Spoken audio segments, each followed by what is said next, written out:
Rupali चाकणकरांची SIT चौकशी संपली. आपण काही वेळापूर्वी पाहिलं 5.5 तास ही चौकशी चालली आणि खरात सोबत केव्हापासून संबंध होते, आर्थिक संबंध होते, असाही सवाल यावेळी एसआयटीने केला होता. आणि चाकणकरांची यावेळी 5.5 तास कसून चौकशी केली गेली. आणि पाहतोय खरात कनेक्शन आणि त्याचबरोबर खरात सोबत नेमके काय काय संबंध होते, आर्थिक गैरव्यवहारामध्ये रुपाली चाकणकर सामील होत्या का, अशा प्रकारचे अनेक प्रश्न यावेळी विचारले गेले. खरं तर ही अत्यंत महत्त्वाची चौकशी मानली जाते. या चौकशीतनं अनेक प्रकार समोर येणार आहेत. आपल्यासोबत सुषमा अंधारे जोडल्या गेलेत.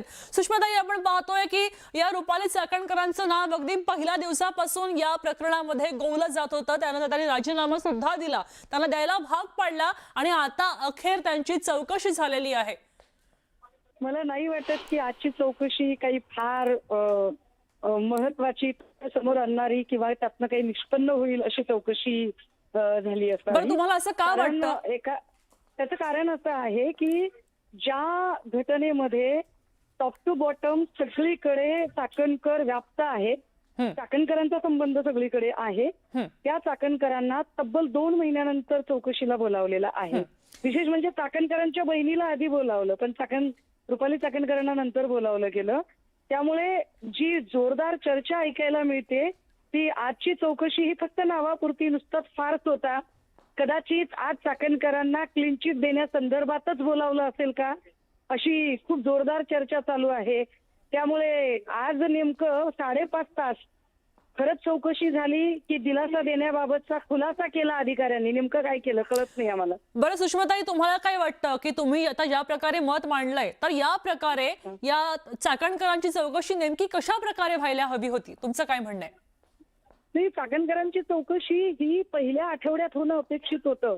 आतापर्यंत चाकणकरांना अटक होणं अपेक्षित होतं. चाकणकरांना सगळ्या गोष्टी माहित असताना चाकणकरांनी ज्या पद्धतीने गुन्हेगाराला अभय दिलं, गुन्हेगाराला वाचवण्यासाठी सगळ्या प्रकारे स्वतःच्या खुर्चीचा गैरवापर केला, त्यानंतर त्यांच्यावर थेट आरोपपत्र ठेवणं अपेक्षित होतं. पण ते झालेलं नाहीये. याचा स्पष्ट अर्थ आहे की 2 महिन्यानंतर चाकणकरांना नावापुरती फक्त चौकशीला बोलण्याचं नाटक असावं. चाकणकरांना काही फार कोणी शिक्षा करायच्या भानगडीत पडणार आहे असं काही आम्हाला वाटत नाहीये. त्यामुळे आम्ही काही फार अपेक्षाही करत नाही. ठीक, तुमच्या मतासाठी धन्यवाद. आपण पाहतोय की खरं तर आता सुषमा अंधारे यांनी सांगितलंय की ही चौकशी नावापुरती असावी अशी शंका त्यांना आहे.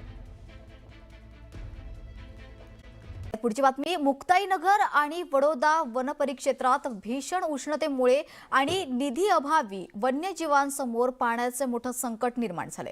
44 अंश तापमानात वाघ, बिबट्या यांसारख्या प्राण्यांसाठी असलेले 81 कृत्रिम पाणवठे कोरडे पडलेत. या पाणवठ्यांची एकूण क्षमता सुमारे 32 लाख लिटर असूनही वेळेवर निधी प्रस्ताव सादर न झाल्याने परिस्थिती गंभीर झाली आहे. दरम्यान लोकसहभागातून टँकरने पाणी भरण्याचे प्रयत्न सुरू असले तरी ते अपुरे ठरतंय. दरम्यान सरकारने या तातडीने लक्ष घालावं अशी मागणी राष्ट्रवादी शरदचंद्र पवार पक्षाचे नेते एकनाथ खडसेंनी केली आहे. मी आता जिल्हाधिकाऱ्यांना याबाबत माहिती विचारली की किती पैशाची तरतूद केलेली आहे, आणि जर तरतूद केली असेल तर जिल्हाधिकारीचं पण जबाबदारी आहे याच्यामध्ये पुढाकार घेऊन ते काम पूर्ण होणे. ना आता पुढच्या महिन्यामध्ये जर उन्हाळा वाढला तर जे छोटे छोटे वन्य प्राणी आहेत, ते पक्षी आहेत, ते मरायला लागतील या ठिकाणी. मागच्या काही कालखंडामध्ये हा इतिहास आहे की मोठ्या प्रमाणावर इथले पक्षी वारंवार या उष्णतानामुळे दगावले. मग ही परिस्थिती यायच्या आधीच व्यवस्था करणं